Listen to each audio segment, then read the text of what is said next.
Well, good morning, Vaughn. Here we are on Friday morning before the weekend, the final weekend, and then we have our federal election on Monday. Some of our former premiers haven't been shy about speaking out. Yes, Gordon Campbell started it off with a piece in our paper saying Pierre Poilievre is the one. We can't afford another 4 years of federal Liberal government, even with a change of leader. Uh, Campbell's comment in our paper, piece in our paper, provoked a response from Christy Clark, who followed Campbell as premier. And she went on to social media saying, I have to disagree with Gord. We do need economic reforms, but we also need national unity. And Clark says Mark Carney is the one to give us unity. So that's where that went. Mike Harcourt, former NDP premier, was provoked by Campbell's piece, and he wrote a piece for us saying Mark Carney is the one. Again, same argument. Although it's interesting, if you go all the way through to what Harcourt wrote, he said, but I also want you to vote for incumbent New Democrats. So he's just trying to have it both ways because the NDP wants to hang on to seats here. And now we've got former premier, the other Clark, former Premier Glenn Clark, and he says, you don't want it, either of these conservatives that are running for the office of prime minister. He says Carney's a banker. When did a banker ever worry about working people? And Glenn Clark says what you should do is go out and vote for federal New Democrats in BC, the incumbents anyway, and he names 3 or 4 of them endorsing it. So far, hey, Harold, there are 8 living former premiers of British Columbia. There's 4 more out there. Our operators are standing by. There's still time for them to weigh in with their endorsements. So there you go. For whatever they're worth at this point in the campaign.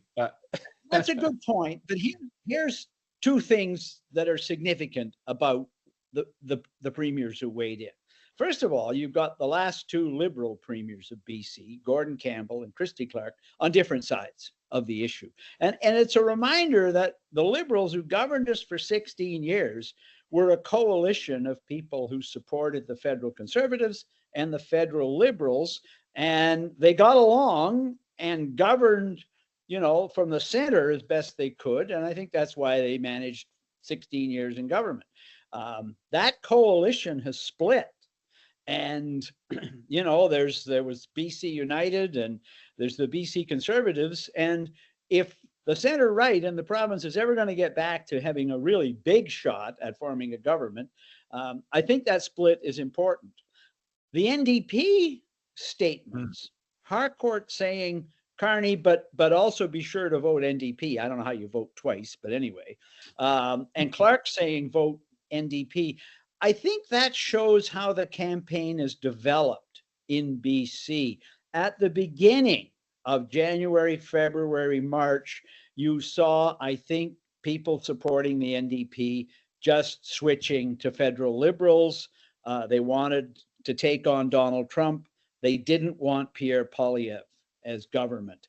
But in the last couple of weeks, you've seen a shift. I think as people became aware that Carney was probably going to win and have a majority government, there's been a rise of NDP supporters saying, well, we want to hang on to a few New Democrats in Ottawa, too, to keep the government honest. So I think that's why you're seeing David Eby's done this, too. He was high praise for Carney at the beginning, but he's now doing little endorsements for Laurel Collins, the NDP incumbent here in Victoria, Dan Davies in Vancouver.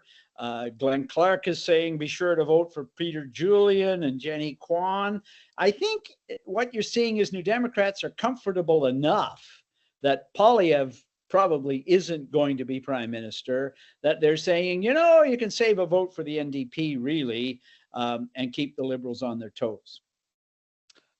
For sure, that, and nationally speaking, at least, that Liberal vote ticked down a little in some of the latest polls, but they still appear to be in majority territory, unless there, is more of a shift in the latter part of the week than we've seen.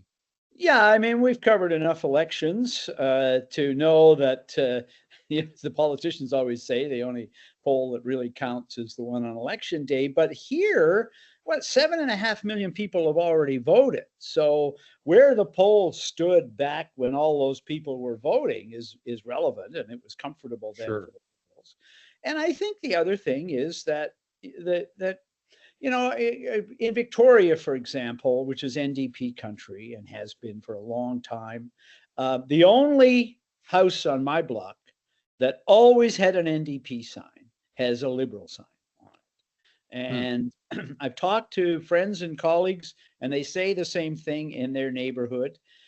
Staffers in the NDP government who, in after hours, are out working for the federal party, you're hearing what they say they're finding on the doorstep is no real hostility to the NDP, but people saying, I like your member here, that's Laurel Collins, but not this time, right? Their own voters are saying, sorry, but the stakes this time are so high that we're going to go and we're going to vote for the Liberals. Now, we'll see on Monday if that holds, but I think that's the reason that there's a lot of talk about seats on the island, Yes. all NDP seats going Conservative or Liberal as the votes disperse. So Elizabeth May's seat in Saanich, general thing I'm hearing around the capital, the Green leader, her seat is in play to a degree it hasn't been in the past. Some question as to whether or not she'll get reelected. So I think the motion out here, the shift is genuine, and I think we're in for a pretty interesting election night on Monday. That is interesting. Our colleague Alec Lazenby wrote about that situation on the island, and he said just what you said, and he's also seeing, I guess, and we're seeing in the polls, some strength for the Conservatives up island. Yes, absolutely. Yeah, no, they're Poilievre has been here a few times campaigning, I think for good reason. Carney's been here, Singh has been here, I think. And the other thing, and you've mentioned it, there's signs of a shift in voting back east in Quebec. So it may be that for the Liberals to have a majority instead of a minority, they may end up needing those seats in British Columbia. I think midway through the campaign, there was a thought that, we'll be what we usually are, an afterthought. But anyway, we'll see. There's a great race in Nanaimo, by the way. There's a four-way race in Nanaimo because you've got a former Green MLA, and you got the NDP and the Conservatives and the Liberals. You could win that seat with 26% of the vote. That would be enough. So that one we'll certainly be watching on election night. And I got to get an oar in here for to me, the most interesting campaign, really, at the riding level.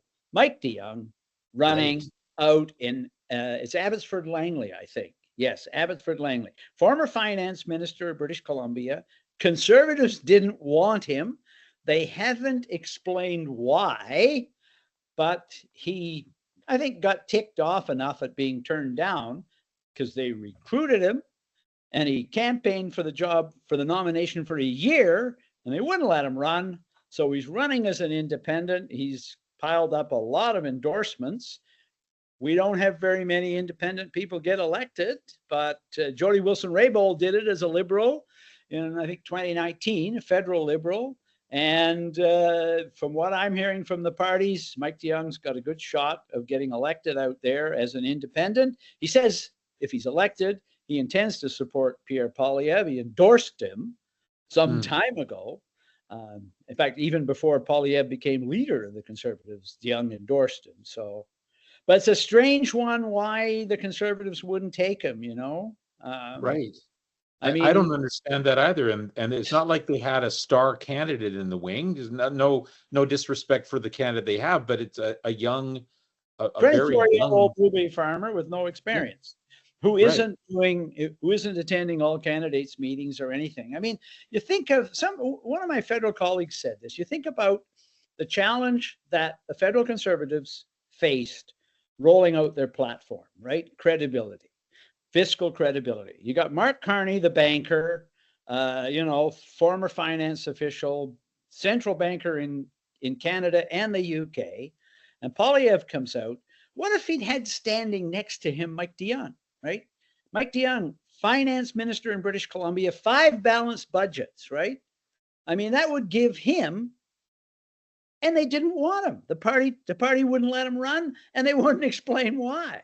So I think that one, my understanding from people out there, and I even heard this from a provincial conservative who's no big fan of Mike DeYoung. He says the riding out there is just enraged and up in arms about this. And he said his expectation and the expectation in his local organization is that DeYoung is going to win, riding a wave of anger, of populist anger out there. So we'll see. Okay. Well, I can't let you go without touching on what's going on in Victoria, Yes. provincially. What caught your attention this week? David Eby yesterday took his first step into something the New Democrats have been promising for 5 years, which is involuntary care of the severely mentally ill. So Eby presided at the opening of a facility in the Surrey Pre-Trial Center out in Surrey, and it will be a 10-bed facility for people who are severely mentally ill, severe drug addicts, brain damaged, or all three. And the other thing is they have to be in custody already. So as Eby said, these are the kind of people that are causing us, unfortunate people, but they're what cause all the anxiety in public. These are the stories of random violence and attacks and people who get hauled in, overdose, treated, released, come back. So the idea here is that we're going to start having 24/7 round-the-clock treatment, and we're going to try to help these people and wean them off the drug problems and all that. The idea is this facility will be available. People are already in custody. You won't have to wait a month for an assessment to get them into the forensic psychiatric unit. They'll be treated there. Eby says, first facility of its kind in Canada. And first step, 10 beds isn't going to solve the problem. There'll be another facility opening up in Maple Ridge with 20 beds. There's going to be 400 treatment beds in our hospitals for people who voluntarily want treatment, but the NDP is taking its first step into a measure of involuntary care with more to come down the road. Well, that is a big step because, as you say, it's been promised for a while now. Yeah. Okay. And Alberta, it's interesting. Alberta's done this. Alberta brought in a law last week, and I asked Eby about the Alberta law yesterday. Alberta, 3 months involuntary detention with treatment is allowed under the Alberta law, and you don't even have to be in custody already for breaking the law or being arrested.